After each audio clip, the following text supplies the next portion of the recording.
Setelah kegaduhan muncul pasca kontroversi postingan yang diluncurkan Natalie Holscher, mulai dari keputusan merubah penampilan, pamer mobil supercar, hingga maklumat tak perlu lagi diberi nafkah, dan siap memulangkan pemberian mantan suaminya Sule, ayah Rizky Febian dan Putri Delina itu akhirnya muncul buka suara.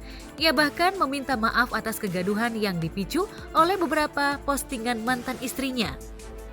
Yang penting di sini ya saya mewakili Ajam, minta maaf atas kegaduhan ini buat semuanya. Semoga kalian bisa mengambil pelajaran dari semua inilah, dapatkan ilmu dari semua ini ya. Jadi saya mewakili Ajam ini mohon maaf buat semuanya ya. Jangan diperbesar lagi, jangan diperkeruh lagi. Kasihan ibu-ibu yang suka scroll TikTok ya. Jadinya mempunyai asumsi dan mempunyai pikiran negatif gitu dalam tulisan itu. Kecewa apa? Ya kecewa dengan Nggak mungkin ada, saya mah nggak ada kecewaan dari dulu juga. Nggak ada kecewa nggak ada. Kita saling mendoakan aja. Yang jelas sudahlah, netizen juga udah nggak usah hujat sana hujat sini. Maafin aja lah namanya aja kalau ada salah. Kalau untuk urusan masalah hijab dan tidaknya kan itu urusan dia. Toh saya juga nggak menyuruh dia untuk berhijab, kan gitu. Masa lalu seolah bak benalu bagi pemilik nama Enti Sutisna. Alih-alih sejumlah masalah sejak perceraian diketuk palu reda, tapi bayangan kehidupan Natalie seolah masih membelenggu dirinya. Sule bahkan tampak merasa risih ketika tiba-tiba Natalie mengumbar pernyataan ihwal tak ingin lagi dinafkahi, termasuk siap mengembalikan aset yang pernah diberinya. Padahal sebagai ayah dari buah hatinya, Sule tetap merasa punya kewajiban untuk memberi nafkah. Tapi mengapa Natalie tiba-tiba meluncurkan pernyataan tersebut? Apalagi Sule sama sekali tidak keberatan memberi nafkah, apalagi tidak pernah mempersoalkan pemberiannya. Ya nggak tahu, saya juga nggak tahu itu ya. Ya udah, yang jelas kan saya sebagai ayah mempunyai kewajiban. Mempunyai kewajiban. Itu kan berita-berita dulu yang diaplikasikan gitu. Saya pikir ya udahlah, nggak usah jadi besar-besarkan lagi. transferan masuk ya kan, tapi memang itu kewajiban, mau kewajiban hak dan di agama pun juga ada gitu. Tapi kita juga harus nggak cuma anak dikasih materi tapi kasih sayangnya nggak ada gitu aja. Tambun ke Jakarta deket kok, nggak kayak Tambun ke Bandung. Kalau happy kan sama waktu dihujat juga happy. Saya mah happy aja. Karena kita punya mindset sendiri ya kan. Mau dihujat bagaimana, kita yang penting happy. Karena kebahagiaan itu susah dicari dari orang lain. Didapatkan dari orang lain susah. Kita yang bisa mendapatkannya sendiri. Tapi kalau kita sedih ya bikin bahagia aja kan gitu. Sebaliknya Natalie lah yang sempat memicu kontroversi karena sempat mengaku jika nafkah 25 juta per bulan dari Sule hanya cukup membeli baju untuk buah hatinya.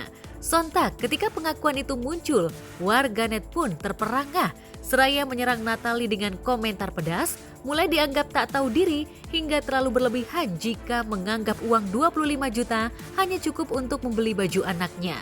Pasalnya, bagi kebanyakan orang, uang sebesar itu jelas cukup jika hanya untuk uang jajan anak yang masih kecil, bahkan dianggap lebih.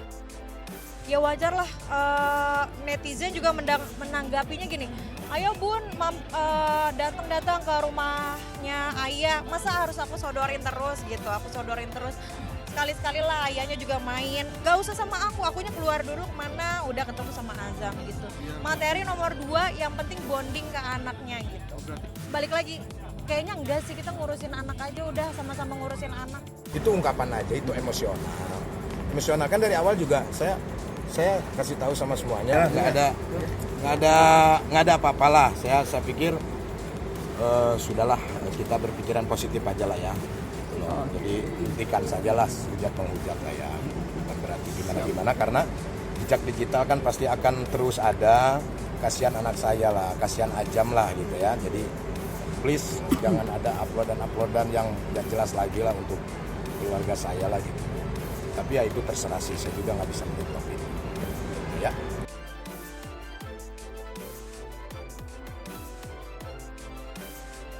Ya, sejak pernyataan kontroversial inilah rupanya Natalie jengah diserang para haters. Apalagi sejak penampilannya berubah. Tapi rupanya Sule memahami jika kondisi mantan istrinya memang tengah labil. Masing-masing punya cara ya kan. Ya kenapa mesti perlu kecewa kan, saya bukan siapa-siapanya. Ya nggak perlu kita kecewa, ya udah. Masing-masing orang punya cara mengekspresikan. Ya udah gitu. Udah aja nggak apa-apa. Itu karakter dia memang. Kalau kita larang makin jadi. Tahu Mbak Natalia nggak ngerti deh. Tapi Mbak Natalia juga nggak masalah kok. Udah, tapi sama neneknya. Oke, sama neneknya ya. Sekalian saya juga mengklarifikasi karena nggak ada niat sekalipun untuk nyindir. Dan itu kan ditulis sama salah satu akun yang seolah-olah saya itu menyentil, nggak ada. Demi Allah Rasulullah nggak ada. Itu hanya kekangenan saya sama Iki dulu waktu saya Iki masih kecil ikut manggung, itu aja sih sebetulnya. Nggak ada sama sekali. Dan saya udah tidak mau tidak mau ribut lagi lah. Ngapain, nggak ada yang begini.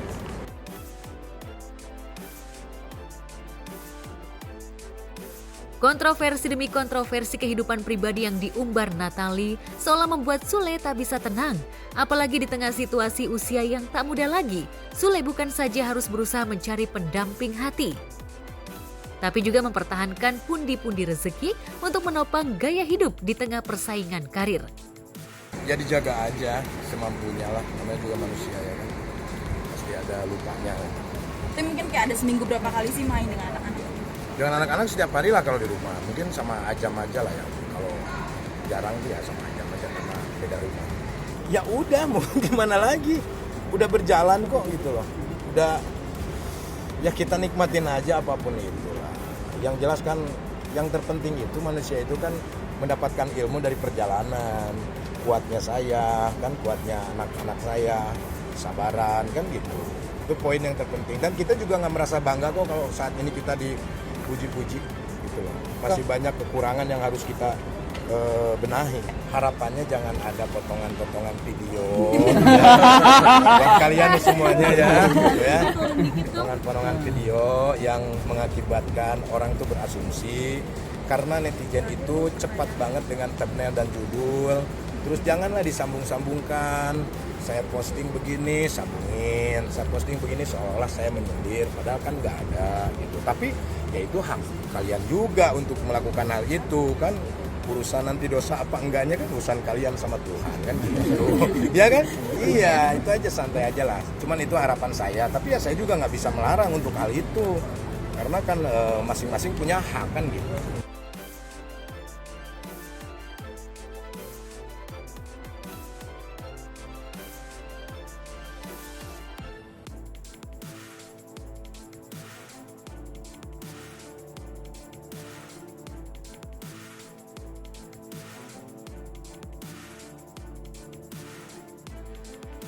Saat Sule masih dibayangi benalu masa lalu di tempat berbeda, pesinetron Randy Kajarnet masih berjuang menggugah hati sang istri Lady Nayoan agar bisa kembali rujuk. Ia bahkan sudah menghapus tanda kenangan berupa tato dengan wajah mirip wanita idaman lainnya. Jadi hari ini lo mau perbaiki tato yang mana? Yang punggung. Punggung udah lihat dong kemarin. Udah lihat. Udah dong. Udah lihat. Ya, gue mau perbaikin, tapi kan yang mukanya. Oke. Mau tutup. Oke. Alasannya? Ya nggak baik lah kan lu sendiri yang bilang kita nggak boleh tato foto muka orang yang masih hidup. Ya. Alasan... Tapi kan itu udah tidak bareng sama lu, tapi kan itu artinya kan mengenang itu sah-sah aja. Iya, tapi kan orangnya masih hidup. Terus ini kan, ya kan juga nggak ada urusan sama lu orang itu. Iya, tapi kan ini kasus nih. Kasus kan lu yang bikin sendiri. Iya, makanya gue nyesel. Gue mau perbaikin.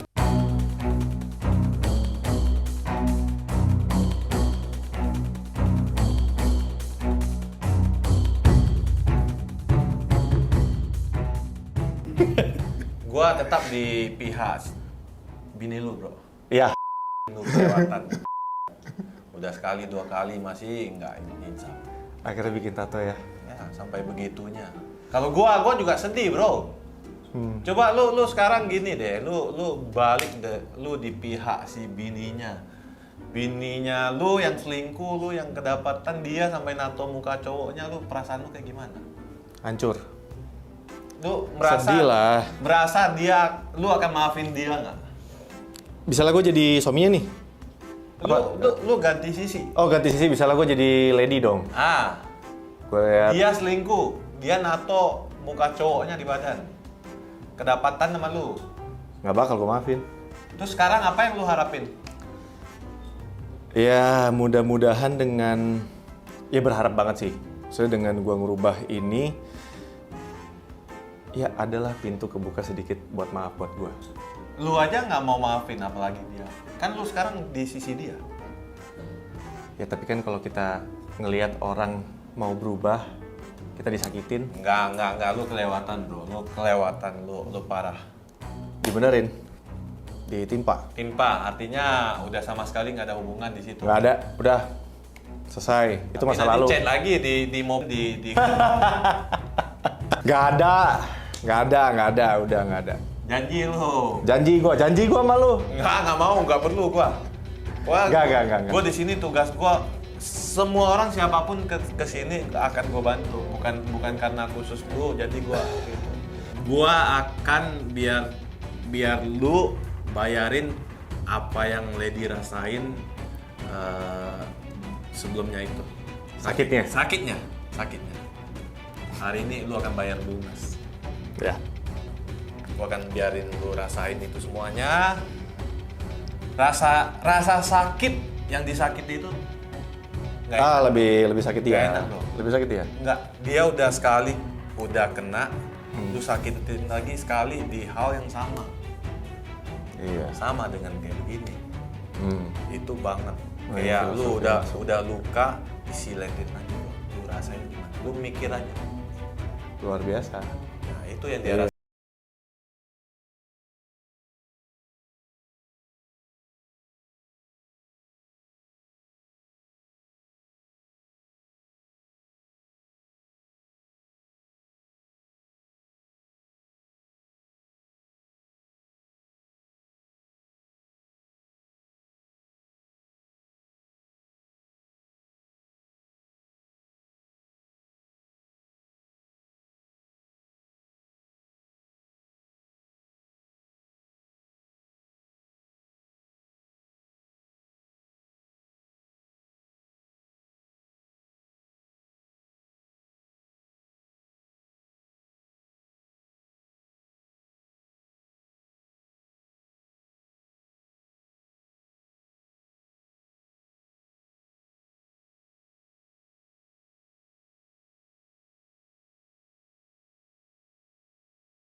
Oh sabar lihat orang, misalnya orang ngatain gua deh, ya udah gua salah, terus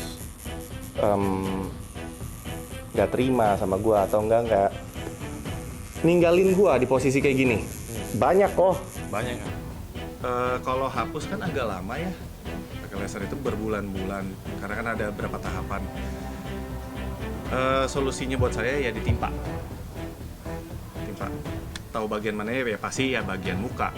Secepatnya sebelum terlambat lah buat saya ngebuktiin ke Lady kalau saya ini serius, saya mau bertanggung jawab, saya mau nebus kesalahan saya ke dia.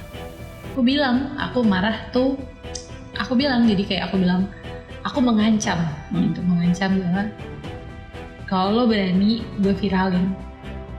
Aku udah pernah bilang itu sama perempuan. Berani apa nih? Berani lanjutin lagi, gue viralin gitu. Dan dia kan tetap lanjutin lagi, berarti kan dia kayak menganggap aku tuh kayak gak ada. Meski Randy berusaha menunjukkan sikap dan upayanya untuk bertaubat dari jerat cinta terlarangnya, tapi rupanya Lady Nayuan tetap bergeming dengan usaha keras Randy meluluhkan dirinya. Ia masih hakul yakin ingin bercerai dari sang suami.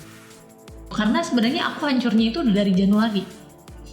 Hancurnya gitu, udah Januari yang ketahuan itu hancurnya. Kan itu kan kedua kali ketahuan kan. Hancurnya udah dari Januari. dengan segala macam drama dan prosesnya itu kan udah hancur banget. Bahkan sebagai manusia aku tuh udah ngerasa diinjek-injek sampai akhirnya aku tuh secara mental tuh muncul gitu di pikiran aku, lu kok sebagai manusia nggak membela diri gitu. Saya coba perbaikin dulu lah 2 minggu ini komunikasi saya sama Lady supaya mungkin dia juga bisa membuka hatinya sedikit aja untuk kasih saya kesempatan. Karena kan yang saya lakuin ini parah ya. Ya posisinya kan juga saya tahu lah, Lady juga lagi di emosi yang belum stabil, dia masih kecewa ya. Dia juga pasti jaga jarak sama saya juga. Sementara kasus perceraian terus bergulir, Randy tetap belum pupus untuk meyakinkan istrinya. Apalagi ia punya harapan mempertahankan Bahtera demi buah hati. Lantas akankah rencana mediasi nanti, Randy akan mendapatkan pintu pemaafan dari Lady? Kalau dibilang yakin nggak tahu. Ya gue cuma yakin aja kayak apa yang gue lakuin. Oke nih yang gue lakuin sekarang benar. Gue coba berubah, gue coba oke deh.